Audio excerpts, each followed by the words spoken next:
This is Investment Perspectives with Brad Kimes. Daily live streaming interactive featuring Mrs. Backup. Subscribe, hit the notification, smash the likes. Now, here's Backup Brad Kimes. Come on in.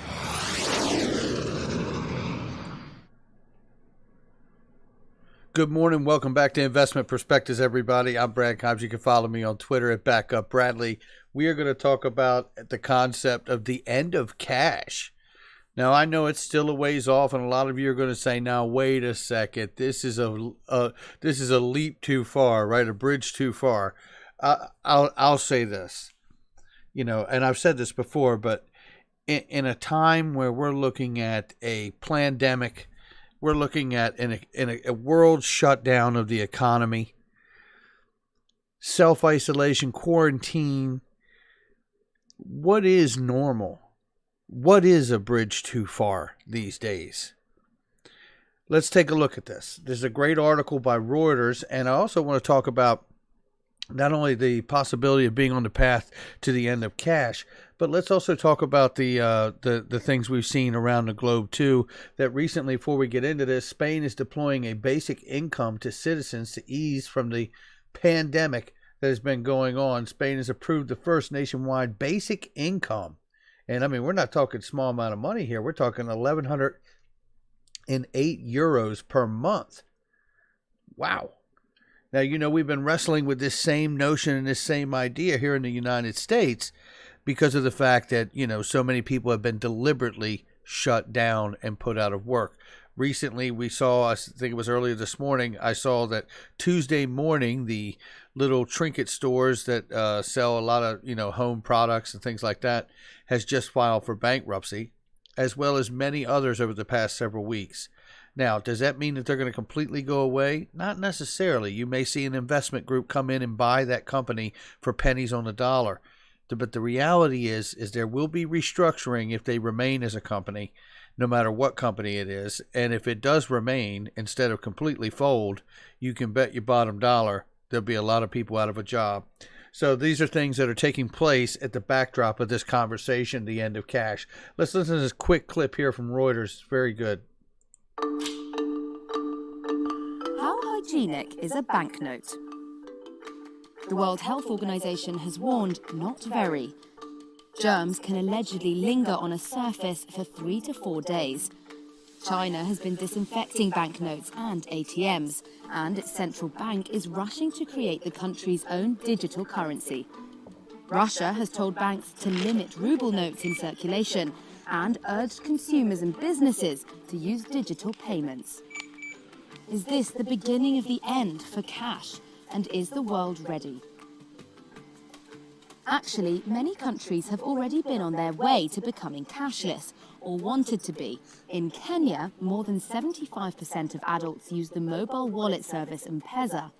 Nearly a third of the Danish population uses mobile pay, a smartphone application for transferring money to other phones and shops. The Bank of England said debit cards overtook cash to become #1 payment in the UK for the first time in 2017. The current rate of decline means cash use would end in 2026.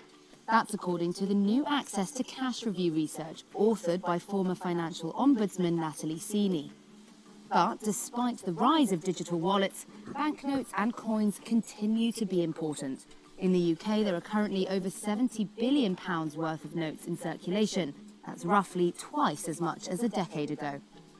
Many people say they like cash because it's widely accepted, a fast and convenient way to pay, entirely anonymous and easy to access, with over 45,000 cash machines in the UK that are free to use. Really great article there, or video from Reuters there. Shout out to them. The reason I wanted to play that first is to talk about the idea.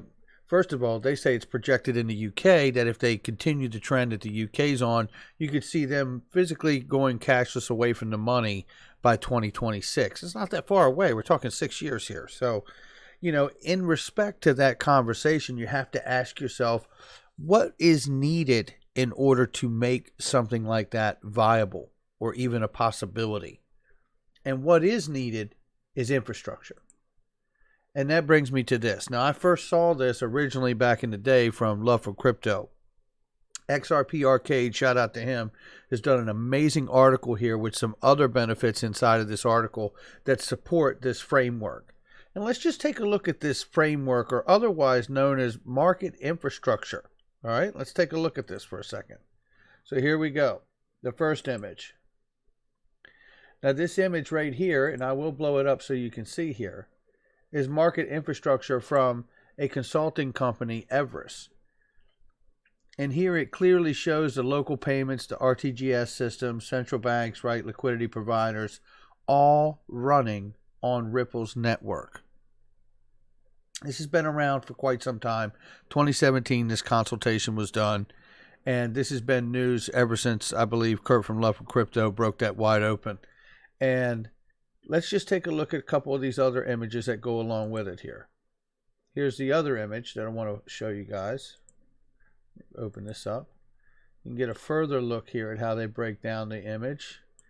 Now this also shows a timeline here of 2020 to 2025 when the network is in place and continues to develop.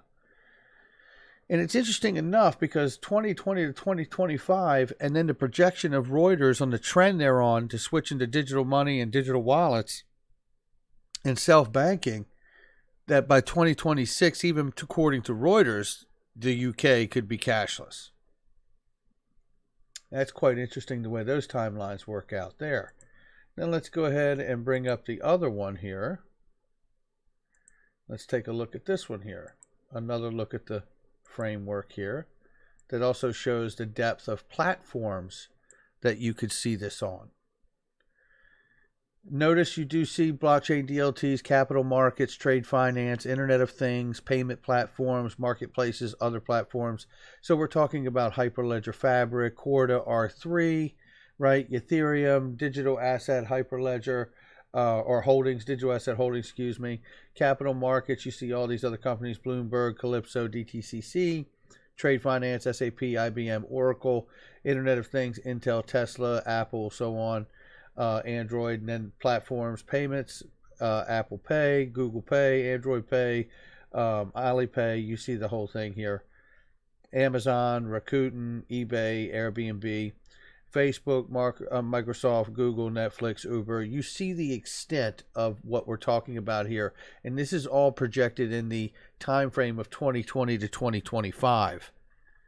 Which I think is important too, because if you go back and look at what they're saying in the Reuters, this would make a lot of sense because this kind of completes that network and circle of the market infrastructure, which is what we talk about here all the time. The market infrastructure that would need to be in place.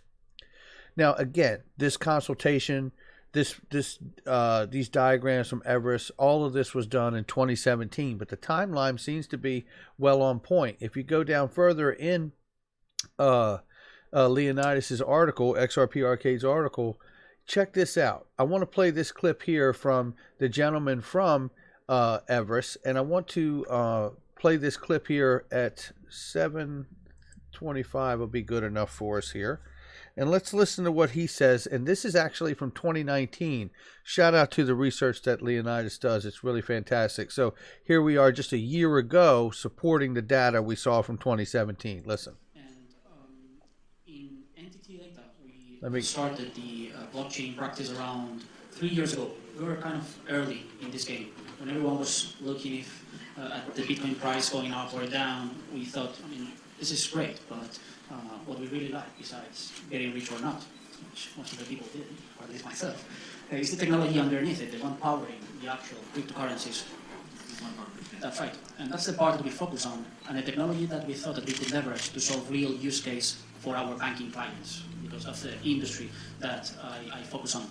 I agree with my co-panelist that many pilots and many POCs have been done using blockchain and DLT in the last couple of years. But we have seen a very good trend in the last half of 2018, at least in Europe and in Latin America, where some of these pilots and POCs have progressed into production environments.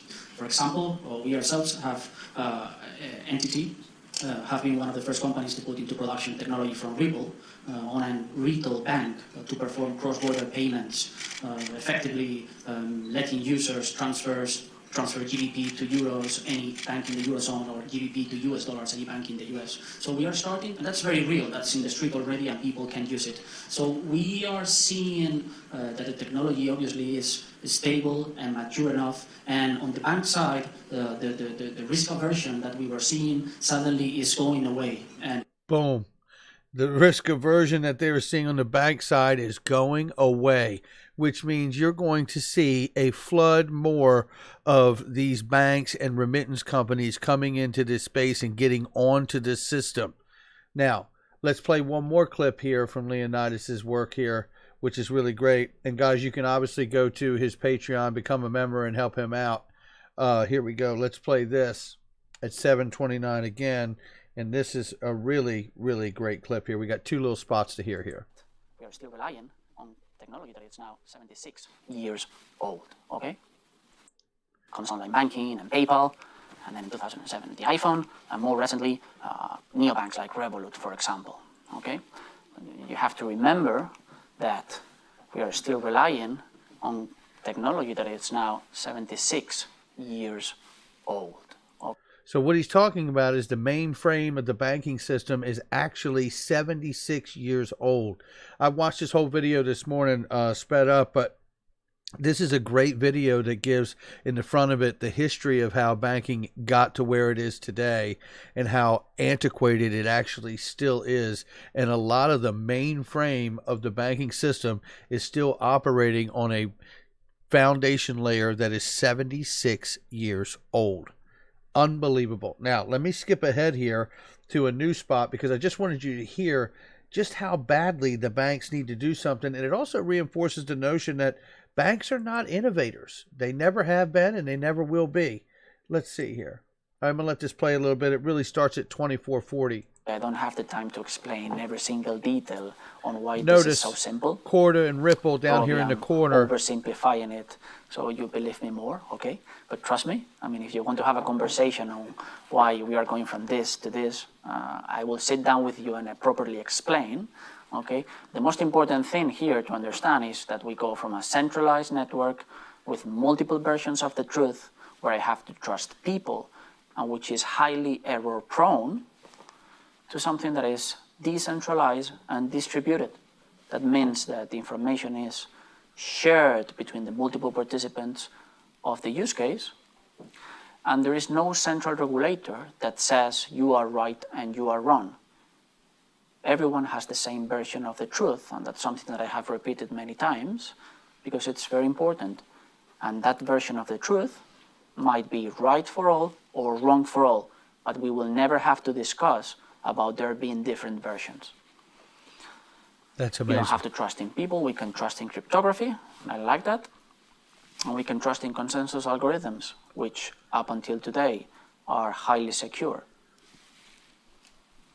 You can see there are some of our partners and the blockchain and DLT platforms. Listen carefully. Our technology team have mastered already, okay? Some of you might know some of those names. For those of you that you don't, basically those are the most important companies in the blockchain and DLT space. Bam. Keep listening. If any company would like to start a blockchain and DLT practice nowadays, those would be the guys that they would like to partner with. This is what we are doing, okay, in Everest, in the blockchain for banking space. Again, there's a lot of information in this slide. If you look at the amount of times you see Corda and Ripple written on the diagram there. It's remarkable. Want to know more about it, just let me know, okay? But we have done several projects using Ripple technology for doing cross-border payments. So this is accelerating and reducing the cost it takes to send money overseas. We have built our own internal assets for verifying truthfulness in certificates, basically reducing repudiation risk. This is the risk that one of your clients signs a contract now and in 6 months they say that that's not my signature or where those were not the conditions that I signed. We can leverage cryptography to verify if that's the case or not. And we have built an internal asset called Everest Stamp Chain that we, Everest, fully own, and we have developed that solves that use case. We have done projects in trade finance with a couple of the largest insurance companies, shipping cargo insurance companies in the world, like in Japan or in Spain, which is one of the biggest ports in the south of Europe. We have done corporate payments and treasury, super important nowadays that banks don't have a clear visibility of their Nostro and Bostro accounts and their liquidity position at any point in time. We have used Corda and the technology of our partner Finastra for solving syndicate loan settlement use cases. So this is the example that I was presenting you before, where multiple banks have to pitch into a corporate loan all together and exchange information to make it happen. Unbelievable what he just got done talking about. What he just got done talking about was exactly these diagrams that we've been looking at here. I mean, we're talking about seeing all of these things and companies come into play where they're connecting this market infrastructure. Again, those clips are from 2019. We are on track here. And to further support that notion, we also know that R3 just recently went live with Corda with 32 Italian banks and more to join the network by year's end in October. Now, this is for interbank reconciliation. So they are using the Corda platform. That does not mean at this time they will be using XRP for settlement. It is a step-by-step process of integration of this market infrastructure. It is where they are going because it is what they are using. And the option next after using and building on the Corda platform and going live with it is to begin to use the Corda settler for option of settlement, which does use XRP, the digital asset, for settlement. We are getting closer and closer as we move towards this. And I just wanted to put these things together, especially when we're looking at the idea of a cashless society in the UK, at least projected potentially at the trend that it's rolling by 2026. Pretty remarkable stuff and path that we are on here. All right, guys, that's going to do it for me. The end of cash, I think it's a ways off, and I think it may even be more than 5 years off. But one thing I do know is central bank digital currencies are making their own digital currencies. Some will be hybrids for retail, and some will be made for back end just between the central banks. Other thing I know is that they're all instituting either Ripple or Corda to their platform, and then after that, they will have the option to begin to use to settle with a digital asset. Very exciting time, guys. All right, if you like the content, hit the like and subscribe. I will catch you guys on the next one. Take care.